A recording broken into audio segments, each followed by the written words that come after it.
आज की स्टोरी है द रूम मूवी से। कहानी की शुरुआत एक कपल से होती है जो न्यूयॉर्क के एक घर में न्यूली शिफ्ट हुए थे। यहाँ आते ही वो घर को अपडेट करने में लग जाते हैं।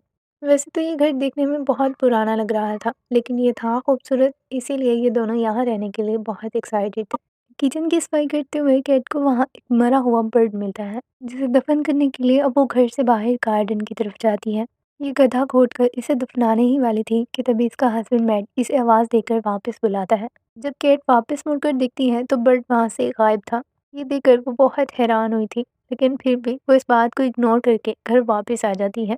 दूसरी तरफ मैट को भी दीवार पर बना हुआ एक अजीब सा होल दिखाई देता है। वॉलपेपर हटाकर जब देखता है तो वहाँ पर तो एक लॉक था। ये लॉक देखने में बहुत पुराना लग रहा था। इसे खोलने के लिए मैट को की ज़रूरत थी। इस घर से बाहर फेंके हुए सामान में वो इस लॉक की ढूंढना शुरू कर देता है और फिर उसे वो की मिल भी जाती है। अब मैट इस डोर को खोल देता है। अंदर सिर्फ अंधेरा ही था। तभी इनके घर की लाइट्स ऑफ ऑन होने लगती हैं।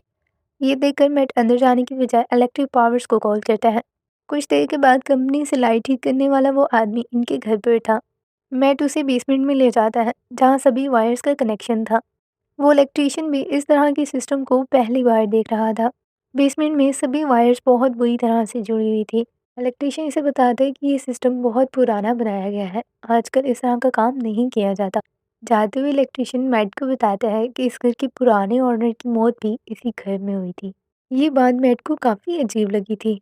मैट घर आकर इस बारे में रिसर्च करता है। उसे पता चलता है कि इस घर के ओनर को एक जॉन नाम के आदमी ने मारा था। अब मैट क्योंकि बहुत अच्छी स्केचिंग करता था, इसीलिए अब वो जॉन का स्केच बनाता है। इसके बाद वो उसी रूम में रात देर तक बैठा ड्रिंक कर रहा था, जो रूम सीक्रेट था और आज इन्होंने अनलॉक किया था। कुछ देर के बाद मैट की ड्रिंक की बोतलें ख़त्म हो जाती हैं। अब उसे एक और बोतल चाहिए थी, जिसकी वो दिल में विश करता है और शॉकिंगली एक और बोतल उसके सामने आ जाती है, जिसे देखकर वो डर जाता है। पहले तो मैट को लगता है कि ये उसका वहम है, लेकिन फिर अच्छे से कंफर्म करने के बाद वो इस नतीजे पर पहुंचता है कि इस रूम में इंसानों की विशेस को पूरा करने की पावर्स हैं। अब वो एक-एक करके और भी बहुत सी विशेस करता है और उसकी हर विश इस रूम में पूरी हो रही थी। अपनी विशेस को यूँ पूरा होता देखकर मैट बहुत ज़्यादा खुश था। इसकी चहकने की आवाज़ सुनकर लिविंग रूम में सोई हुई कैट जाग जाती। अब वो यहाँ आकर देखती है तो मैट यहाँ पड़ी हुई चीज़ों को देखकर बहुत खुश हो रहा था। मैट अपनी बीवी को बताता है कि इस रूम में मैजिकल पावर्स है। हम जो भी विश करेंगे उसे फ़ौरन पूरा कर दिया जाएगा। मैट के आसपास रखी हुई चीज़ों को देखकर वो भी हैरान थी कि ये सब कहाँ से आई। पहले तो उसे मैट की बातों पर यकीन नहीं आता, लेकिन फिर वो डिसाइड करती है कि वो खुद इस रूम को टेस्ट करेगी। कैट इस रूम से $100 मिलियन की मांग करती है। इसके बाद मैट इस रूम में डॉलर्स ढूंढने लगता है और फिर उसे वहाँ डॉलर्स मिल भी जाते हैं। कैट एक बार फिर से $100 मिलियन की डिमांड करती है और इस बार भी पैसे बिल्कुल उनके सामने आ जाते हैं। ये देखकर दोनों बहुत खुश थे, क्योंकि वो रातों रात मिलीनियर बन गए थे। अब ये दोनों जो भी विश करते इस रूम के थ्रू उसे पूरा कर दिया जाता था। इनका खाना पीना कपड़े हर चीज़ वो रूम प्रोवाइड कर रहा था। ये दोनों अपना सारा टाइम इसी रूम में गुजारते थे और हर विश मांगने पर इनकी वो पूरी हो जाती थी। लेकिन फिर कुछ दिनों के बाद जब इनकी सारी विशेज़ कंप्लीट हो चुकी थी, तो ये लोग बोर हो जाते हैं। अब कैट को कुछ खालीपन महसूस होने लगता है। वो सब कुछ होने के बावजूद भी बहुत अकेला महसूस करती थी। इसी वजह से वो उदास रहने लगी थी। इसकी ये हालत देखकर मैडी से एडवाइस करता है, हमें बेबी प्लान करना चाहिए। लेकिन कैट ये सुनकर गुस्सा हो जाती है, क्योंकि उसके तो ऑलरेडी 2 मिसकैरेज हो चुके थे। इसीलिए वो मैट पर गुस्सा होकर वहाँ से चली जाती है, क्योंकि कैट अब दोबारा इस पेन को एक्सपीरियंस नहीं करना चाहती थी। अगले दिन मैट देखता है कि कैट के पास एक बेबी है, जो इसने उस मैजिकल रूम से विश करके मांगा है। मैट ये देखकर बहुत गुस्सा होता है। वो कहता है, तुम इतना बड़ा फैसला मुझसे पूछे बगैर कैसे ले सकती हो? तुम्हें मुझसे पूछना चाहिए था। कैट कहती है, मैं उस पेन से दोबारा नहीं गुजरना चाहती थी। मुझे यही इजी वे लगा, इसीलिए मैंने मैजिकल रूम से इस बेबी की डिमांड की। मैट का कहना था, ये ठीक नहीं है, हम इस बेबी को उस मैजिकल रूम को वापस कर देंगे। अब ये दोनों इस बेबी को रिटर्न करने के लिए रूम की तरफ जाते हैं, लेकिन कैट से कुछ कहने की हिम्मत नहीं हो पाती, क्योंकि वो इस वक्त बहुत इमोशनल थी। बेबी को वो मैट के हवाले कर देती हैं। बेबी को अपने पास देखकर मैट भी अपना डिसीजन चेंज कर लेता है, क्योंकि उसकी भी एक टाइम से विश थी कि काश उसका कोई बेबी होता। और आज उसके हाथ में जब ये छोटा सा बेबी, तो वो डिसाइड करता है कि इसे वापस नहीं करेंगे और अपने ही बच्चे की तरह इसे पालेंगे। और फिर इस तरह दोनों रातों रात पेरेंट्स बन जाते हैं। अब रात में मैट की नज़र अपनी अधूरी पेंटिंग पर पड़ती है, जो कि इसने जॉन की बनाई थी। उसकी पेंटिंग देखने के बाद अब ये दोबारा जॉन की रिसर्च करने पर लग जाता है, जहाँ न्यूज़ आर्टिकल के थ्रू इसे पता चलता है कि जॉन अभी भी एक मेंटल हॉस्पिटल में एडमिट है। एक और न्यूज़ आर्टिकल में जॉन ने बताया था कि ये मर्डर उससे इसी रूम ने करवाया था। अब इस रूम की मिस्ट्री जानने के लिए मैट अपने घर से कुछ पैसे लेकर जॉन से मिलने के लिए चला जाता है। वहाँ पहुंचकर नर्स का कहना था पिछले 40 सालों से न्यूज़ रिपोर्टर्स के अलावा जॉन से मिलने के लिए और कोई नहीं आया। इसलिए मैट डिसाइड करता है कि वो भी एक न्यूज़ रिपोर्टर बनकर जॉन से मिलेगा। अब फाइनली वो बूढ़े जॉन के बिल्कुल सामने बैठा था। जॉन से पूछता है, तुमने अपने डैड को क्यों मारा? जॉन कहता है, क्योंकि मेरे पास कोई और ऑप्शन नहीं था। जॉन इससे कहता है, जितना जल्दी हो सके तुम इस घर को छोड़कर चले जाओ।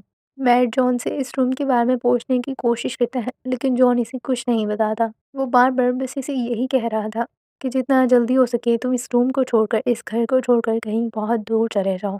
जाने से पहले जॉन इससे कहता है, खतरनाक इंसान वो नहीं होता जिसकी विशेष अधूरी रह जाती हैं, बल्कि खतरनाक तो वो इंसान होता है जिसकी सारी विशेष पूरी कर दी जाती हैं। मैट समझ गया था कि जॉन किस बारे में बात कर रहा है।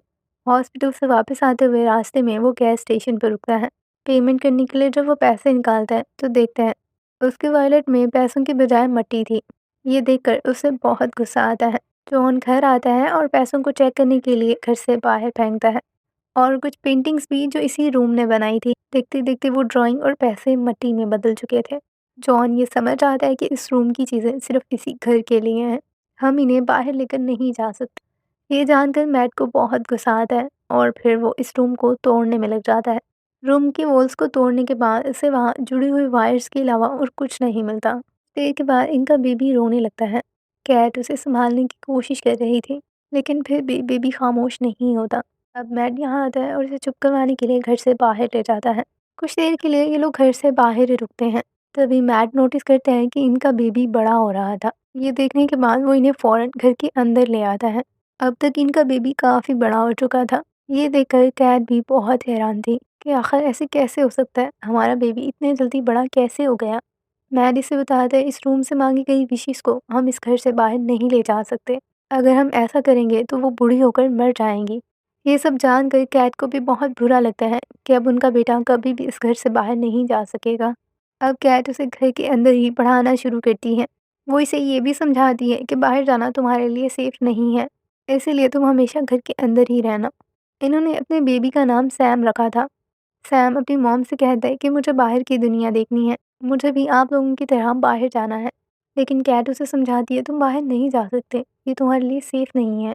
सैम कभी भी घर से बाहर ना जाए, इसलिए कैट और उसका हस्बैंड घर से आते जाते डोर को लॉक कर दिया करते थे। लेकिन सैम के दिल में विश थी, वो भी इनकी तरह घर से बाहर जाना चाहता था। फिर एक दिन मैट का पार्सल रिसीव करने के लिए जब कैट घर से बाहर जाती है, तो इस मौके का फ़ायदा उठाते हुए सैम घर से बाहर निकलने की कोशिश करता है।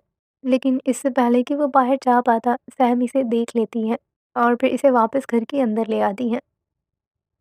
इस बात पर मैड उसे ज़रूरत से ज़्यादा डाँटता है, क्योंकि कहीं न कहीं मैड ने अभी तक इसे अपने बेटे की शक्ल में एक्सेप्ट नहीं किया था।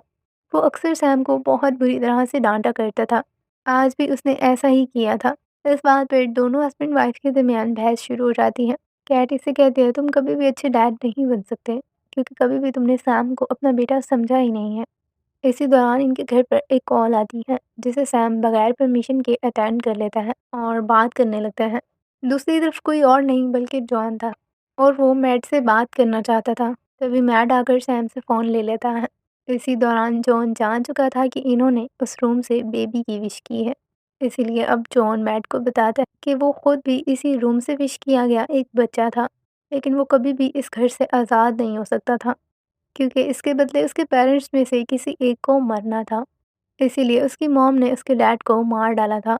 और फिर जब जॉन बड़ा हो गया तो उसकी मॉम ने कहा कि तुम मुझे मार डालो, इसके बाद तुम इस घर से बाहर जा सकोगे। इसलिए जॉन को इस घर से आज़ाद होने के लिए अपनी मॉम को मारना पड़ा। जॉन कहता है, अगर तुम भी अपनी बेटे को आज़ाद करवाना चाहते हो तो तुम्हें अपनी बीवी को मारना पड़ेगा, या फिर अपने ही बेटे को, क्योंकि इसके बगैर तुम उसे इस घर से आज़ाद नहीं करवा सकते। उनकी ये सारी बातें घर के दूसरे फ़ोन पर कैट सुन रही थी। ये सब जानने के बाद वो बहुत दुखी होती है और इसी के चलते वो गाड़ी लेकर घर से दूर चली जाती है। कैट चाह रही थी कि वो अपना ही एक्सीडेंट करके अपनी जान ले ले, ताकि इस तरह उसके बेटे की जान बच सके, लेकिन वो ऐसा नहीं कर पाती। दूसरी तरफ मैट भी इसके लिए बहुत परेशान हो रहा था। उसने हर जगह ढूँढ लिया लेकिन कैट कहीं भी नहीं थी। इस सब की वजह से उसे अपने बेटे सैम पर बहुत गुस्सा आता है। वो सैम की सभी चीज़ों को उठाकर फेंक रहा था। सैम को भी बुरी तरह से डाँटता है, लेकिन कुछ ही टाइम बाद उसे रियलाइज़ होता है कि उसे इतना गुस्सा नहीं करना चाहिए। इसीलिए अब वो सैम से जाकर सॉरी कहता है और फिर उसे स्टोरी सुनाते हुए उसे नींद आ जाती है। कुछ देर के बाद कैट जब घर आकर देखती है सैम और मैट को यूँ इकट्ठा देखकर वो बहुत खुश होती हैं। अगली सुबह जब ये दोनों उठकर देखते हैं तो इनका मेन डोर ओपन था, यानी कि सैम इनके घर से बाहर जा चुका था। ये दोनों उठकर जब उसे ढूँढते हैं, देखने पर इन्हें पता चलता है सैम तो अब बहुत बड़ा हो चुका था, लेकिन उसका माइंड अभी भी बच्चों की तरह था। वो मैट पर गन पॉइंट करता है और खुद से दूर रहने के लिए कहता है। इसी वजह से इन दोनों के दरमियान लड़ाई शुरू हो जाती है। कैट बहुत कोशिश करती है लेकिन ये दोनों नहीं रुकते हैं। इस सब से तंग आकर कैट वापस अपने रूम में चली जाती है। कुछ देर के बाद मैट उसके पास आता है और इसे बताता है उसका कहना था सैम को गोली लगने की वजह से वो मर चुका है। ये जानकर कैट बहुत उदास हो जाती है क्योंकि वो अपने बेटे से बहुत प्यार करती थी। कुछ दिनों के बाद अब ये दोनों घर में नॉर्मल लाइफ गुजार रहे थे। तभी हम इस घर से बाहर बिल्कुल इसी जैसे बने हुए एक घर को देखते हैं और उस घर के अंदर बनाया गया बहुत बड़ा फॉरेस्ट था, जो कि सैम ने इसी विशिंग रूम से विश करके बनवाया था। इसी घर में हम रियल मैट को देखते हैं, यानी कि कैट के सामने बैठा हुआ मैट असल में सैम ही था, जो कि विशिंग रूम की हेल्प से अब मैट की शक्ल में आ चुका था, क्योंकि वो अपनी मॉम के साथ हमेशा के लिए रहना चाहता था और मैट कभी ऐसा होने नहीं देता। इसीलिए उसने मैट को खुद से दूर कर दिया। विशिंग रूम की मदद से बनाए हुए इस घर में शिफ्ट हो गया। दूसरी तरफ जब मैट को होश आता है तो वो कैट को ढूंढने लगता है। विशिंग रूम की वॉल्स को तोड़ने के बाद वो इस घर की दूसरी तरफ पहुंच चुका था, जहां सैम और उसकी माँ कैट थे। अपने सामने ही वो ट्विंस मैट को देखकर कैट बहुत हैरान थी। उसे समझ नहीं आ रहा था कि रियल वन कौन सा है। तभी एक मैट उसका हाथ पकड़कर अपने साथ भागने के लिए कहता है, लेकिन कैट उसके साथ जाने से मना कर देती है और उसे धक्का देती है। सीढ़ियों से गिरता हुआ मैट कैट की तरफ देखता है। कैट समझ गई थी कि यही बहरूपिया सैम है। सीढ़ियों से गिरने की वजह से सैम अब अपने असली रूप में आ चुका था। ये देखकर कैट अपने हस्बैंड के साथ इस घर से बाहर निकलने की कोशिश करती है, लेकिन उन्हें बाहर निकलने का कोई भी रास्ता नहीं मिलता, क्योंकि सैम ने ये न्यू घर इसी तरह से बनवाया था कि कोई यहाँ से बाहर नहीं जा सकता। अब ये तीनों इस घर में फंस चुके थे। तभी सैम आकर मैट को चाकू दे मारता है, जिसकी वजह से वो पूरी तरह से जख्मी हो चुका था। तभी सैम को रियलाइज़ होता है कि ये दोनों सिर्फ एक इल्यूजन है, जो कि कैट और मैट ने यहाँ से भागने के लिए बनाई थी। दूसरी तरफ हम रियल कैट और मैट को इस घर से भागते हुए देखते हैं। वो इस डुप्लीकेट घर से भागकर अपने रियल घर तक पहुँच चुके थे। क्योंकि सैम भी ये सब कुछ देख चुका था, इसलिए मैट को दोबारा से मारने के लिए वो इसके पीछे भागता है। अब मैट उसे अपने घर से बाहर ले आता है। कैट ने भी घर का दरवाज़ा लॉक कर लिया था। घर की बाहर दुनिया में आने की वजह से सैम बूढ़ा होने लगता है। कैट उसे अपने सामने बूढ़ा होते देख रही थी और फिर वो आहिस्ता-आहिस्ता खाक में बदल जाता है। इस तरह से सैम की मौत हो जाती। कैट उसकी राख को अपने हाथ में लेकर रोने लगती हैं, क्योंकि उसने सैम को अपने बेटे की तरह पाला। अब मैट इसे संभालता है और फिर ये दोनों इस घर को छोड़कर बहुत दूर चले जाते हैं। यहीं इस कहानी की एंडिंग होती है। इस कपल ने अपने विशेस को पूरा करने के लिए विशिंग रूम का मिसयूज़ किया था, जिसकी वजह से इन्हें बहुत सी प्रॉब्लम को फेस करना पड़ा। इन्हें तभी इस घर को छोड़कर चले जाना चाहिए था, जब जॉन ने इन्हें वार्न किया था। यहीं इस कहानी की एंडिंग होती है। होप सो कि आपको द रूम मूवी की ये स्टोरी अच्छी लगी होगी और फिर इसी के साथ ही गुड बाय।